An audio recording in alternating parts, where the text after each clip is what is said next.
ඉතින් අද අපි බලමු ගමේ විදිහට ගමේ රසට රසම රස කිරිකොස්ස එකක් හදාගන්න විදිහ. මුලින්ම කපාගත්ත කොස් ටිකයි කොස් ඇට ටිකයි ඇතිලියකට දාගන්නවා. ඊට පස්සේ රසානුව ලුණු කහ වතුර එකතු කරගෙන මේ ටික තම්බ ගන්න ඕනි. කොස් එක තැඹුණාට පස්සේ අපි සුදු ලුණු රතු ලුණු මම මෙතෙන්ද රතු ලුණු ටිකක් වැඩිපුර එකතු කරගන්නවා. ඊළඟට රම්පෙ කරපිංචා අමු මිරිස් කුරුගපතු කෑල්ලක් උළුහාල් එවගේම අමුක් තුන පහ ටිකකුත් එකතු කරගන්නවා. ඊළඟට අපි පොල් කිරි එකතු කරගන්නවා. මම මෙතෙන්දී මිටි කිරි තිය කිරි දෙකම එකතු කරගන්නවා. ගොඩක් තියාරු ගතියට ගන්න එපා, ටිකක් උකු ගතියට ගන්න. එවගේම යහමින් පොල් කිරි ටිකක් එකතු කරගන්න.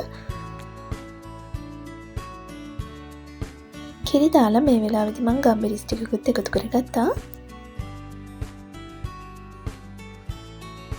ඒ වගේම මේ වෙලාවට රස බලලා ලුණු මදි නම් ලුණු ටිකකුත් එකතු කරගන්න.